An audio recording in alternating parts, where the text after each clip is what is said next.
Good morning my dear friends. నా పేరు నాగేశ్వరరావు తమ్మనబోయిన. ఈరోజు మరొక మంచి మోటివేషనల్ వీడియో తోటి మీ ముందుకు రావడం జరిగింది.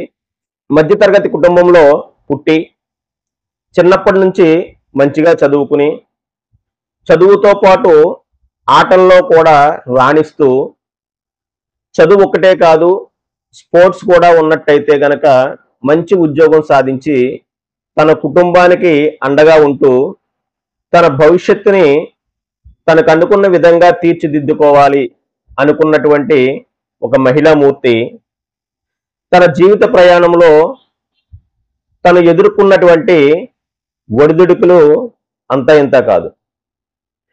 సో తన జీవితం మొత్తం తన కుటుంబానికే కాకుండా సమాజం కోసం దేశం కోసం అంకితం చేసి తనకంటూ ఒక మంచి గుర్తింపుని సంపాదించి తను మనందరికీ ఈనాటి యువత అందరికీ ఆదర్శంగా నిలిచినటువంటి తన జీవన ప్రస్థానం గురించి తెలుసుకుందాము. తను మరెవరో కాదు, అరుణిమ సిన్హా. ఉత్తరప్రదేశ్ అంబేద్కర్ జిల్లాలో 1988 జూలై 20న ఒక మధ్యతరగతి కుటుంబంలో జన్మించినటువంటి అరుణిమ సిన్హా గారు తన చిన్నతనం నుండి స్పోర్ట్స్ అంటే చాలా బాగా ఇంట్రెస్ట్ చూపించేవారు. తండ్రి ఆర్మీలో పనిచేసేవారు, తల్లి హెల్త్ డిపార్ట్మెంట్లో పనిచేసేవారు. చిన్నప్పటి నుంచి ఆమె వాలీబాల్ అంటే చాలా బాగా ఆడేవారు. స్కూల్లో ఉన్నటువంటి పీడీ గారు మంచిగా ప్రోత్సహించడంతో వాలీబాల్, ఫుట్బాల్ వంటి ఆటల్లో మంచి గుర్తింపు అయితే తెచ్చుకున్నారు ఆమె. అంతేకాదు ఆమె చాలా పథకాలు కూడా గెలుచుకున్నారు. తద్వారా ఆమె నేషనల్ లెవెల్లో సెలెక్ట్ అవడం అనేది జరిగింది. ఆటలతో పాటు చదువు కూడా ఉంటే స్పోర్ట్స్ కోటాలో మంచి ఉద్యోగం సంపాదించవచ్చు అనే ఉద్దేశంతో ఆమె ఎంఏ వరకు చదువుకున్నారు. తర్వాత ఎల్ఎల్బి కూడా చదివారు. ఎల్ఎల్బి చదువుతున్న సమయంలో ఆమె ఆర్మీ ఉద్యోగానికి అప్లై చేశారు. అప్లై చేసినప్పుడు అప్లికేషన్లో డేట్ ఆఫ్ బర్త్ తప్పుగా పెట్టడం మూలంగా తన అప్లికేషన్ రిజెక్ట్ అయ్యింది. సో అప్లికేషన్లో ఉన్న డేట్ ఆఫ్ బర్త్ కరెక్ట్ చేయాలి అంటే బరేలీలో ఉన్నటువంటి ఆర్మీ రిక్రూట్మెంట్ చేసేటువంటి అధికారులు సరిచేస్తారని తన కుటుంబ సభ్యులు చెప్పడంతో 2011 ఏప్రిల్ 11న ఆమె పద్మావతి ఎక్స్ప్రెస్ జనరల్ కంపార్ట్మెంట్లో లక్నోకి బయలుదేరారు. బరేలీ సమీపంకి వచ్చేసరికి ట్రైన్లో ముగ్గురు దొంగలు ఆమె మెడలో చైన్ దొంగిలించడానికి ప్రయత్నించగా ఆమె వాళ్ళని ఎదుర్కొని ప్రతిఘటించింది.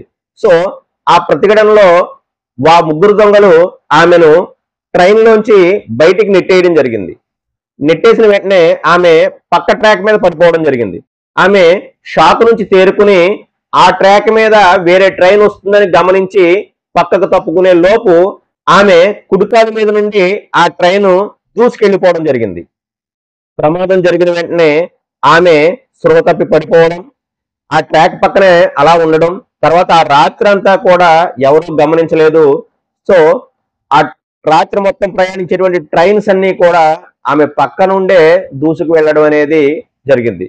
మరుసటి రోజు ఉదయాన్నే ఆ గ్రామంలో ఉన్నటువంటి వాళ్ళు చూసి ఆమెని హాస్పిటల్లో చేర్చడం జరిగింది. హాస్పిటల్లో కాలుకి బాగా గట్టిగా గాయం తగలడంతో మోకాలికి కింద భాగాన్ని తీసేయడం జరిగింది. ఈమె స్పోర్ట్స్లో బాగా రాణించడం మూలంగా అందరికీ తెలిసిన తర్వాత అప్పటి క్రీడా శాఖ మంత్రి 2 లక్షల నష్టపరిహారం ప్రకటించడంతో పాటు రైల్వేస్లో ఒక ఉద్యోగాన్ని కూడా ప్రకటించడం జరిగింది. తర్వాత ఆమె పూర్తిగా కోలుకోవడానికి ఒక 4 నెలల సమయం పట్టింది. ఈ సంఘటన తర్వాత తన బంధువులు, తన స్నేహితులు, ఇరుగు పొరుగు వారు అందరూ కూడా ఆమెపై సానుభూతి చూపిస్తుంటే ఆమె అది భరించలేక నేను ఏదైనా ఒక సాహస కార్యం చేయాలి, నాకంటూ ఒక గుర్తింపు తెచ్చుకోవాలి అని ఆ క్షణమే ఆమె నిర్ణయించుకున్నారు. తన నిర్ణయానికి ఆమె అన్నయ్యతో పాటు కోచ్ కూడా సహకారం చేయడంతో ఆమె టాటా స్టీల్ అడ్వెంచర్ ఫౌండేషన్లో సభ్యురాలిగా చేరి ట్రైనింగ్ తీసుకున్నారు. ఉత్తరకాశీలో జరిగినటువంటి శిబిరంలో ఎవరెస్ట్ శిఖరాన్ని అధిరోహించినటువంటి తొలి భారతీయ మహిళ బచేంద్రపాల్ దగ్గర ఆమె మెళకువలు నేర్చుకున్నారు. 2013 మే 21న ఆమె 10:55 నిమిషాలకి ఎవరెస్ట్ శిఖరాన్ని అధిరోహించి తాను అనుకున్న లక్ష్యాన్ని సాధించారు. లక్నోలో తన నివాసంలో ఏర్పాటు చేసినటువంటి సన్మాన సభలో అప్పటి ముఖ్యమంత్రి అఖిలేష్ యాదవ్ గారు ఆమెకు 25 lakhs చెక్కు ఇవ్వడం జరిగింది. తనకు వచ్చినటువంటి ఆ డబ్బును తన స్వప్రయోజనానికి కాకుండా సాంఘిక సంక్షేమానికి వినియోగించడమే కాకుండా తన జీవితం మొత్తం సొసైటీకి అంకితం చేసినటువంటి గొప్ప మహిళ అరుణిమ సిన్హా. ఆమె పేదవారికి, అర్హత ఉన్నవారికి ఉచితంగా ఒక స్పోర్ట్స్ అకాడమీని స్థాపించారు. ఆ అకాడమీకి షాహిద్ చంద్రశేఖర్ వికలాంగ్ ఖేల్ అకాడమీ అని పేరు పెట్టడం జరిగింది. ఆమె Born again on the mountain అనే పుస్తకాన్ని రచించి అప్పటి మన భారత ప్రధానమంత్రి నరేంద్ర మోడీ గారి చేతుల మీదుగా ఆ పుస్తకాన్ని ఆవిష్కరించడం జరిగింది. ఆమెకు 2015లో మన భారత అత్యున్నత పురస్కారాల్లో 4వ పురస్కారమైనటువంటి పద్మశ్రీని ఇవ్వడం జరిగింది. అర్జున్ అవార్డుతో సమానమైనటువంటి టెన్జింగ్ నార్గే అవార్డును కూడా ఆమె అందుకోవడం జరిగింది. ఎవరెస్ట్ అధిరోహించిన తర్వాత ఆమె మన 7 ఖండాలలో ఉన్నటువంటి అత్యంత ఎత్తైనటువంటి శిఖరాలను అధిరోహించాలని ఆమె ఒక దృఢ సంకల్పం తీసుకున్నారు. అనుకున్నదే తడువుగా ఆమె 2014 నాటికి ఆసియా, యూరప్, దక్షిణ అమెరికా, ఆస్ట్రేలియా, ఆఫ్రికా, ఉత్తర అమెరికాలోని ఉన్నటువంటి 6 పర్వత శిఖరాలను అధిరోహించడం జరిగింది. ఆమె యూరప్ లోని రష్యాకు చెందిన 5,642 మీటర్లు అంటే 18,510 అడుగులు శిఖరాన్ని, అంతేకాకుండా ఆఫ్రికాలో టాంజానియాకు చెందిన కిలిమంజారో శిఖరాన్ని 19,341 అడుగులు ఉన్నటువంటి శిఖరాన్ని అధిరోహించడం జరిగింది. 2019 జనవరి 4న అంటార్కిటికాలోని విన్సన్ పర్వతాన్ని అధిరోహించి ప్రపంచంలోనే మొట్టమొదటి దివ్యాంగ మహిళగా ఈమె రికార్డు సృష్టించారు. సో మై డియర్ ఫ్రెండ్స్, ఈమె జీవిత ప్రస్థానాన్ని చూసుకున్నట్టయితే ప్రతి ఒక్కరికి కూడా తన లైఫ్ లో ఏదో ఒక కళ ఉంటుంది. ఆ కళ నెరవేర్చుకోవడానికి తన వంతు ప్రయత్నం చేస్తారు. కానీ ఏదైనా చిన్న ఇబ్బంది వచ్చినట్టయితే బాధపడుతూ మన అనుకున్నటువంటి గోల్ ని రీచ్ అవ్వలేనటువంటి పరిస్థితిలో ఈ రోజు యువతని చాలా మందిని చూస్తూ ఉన్నాం.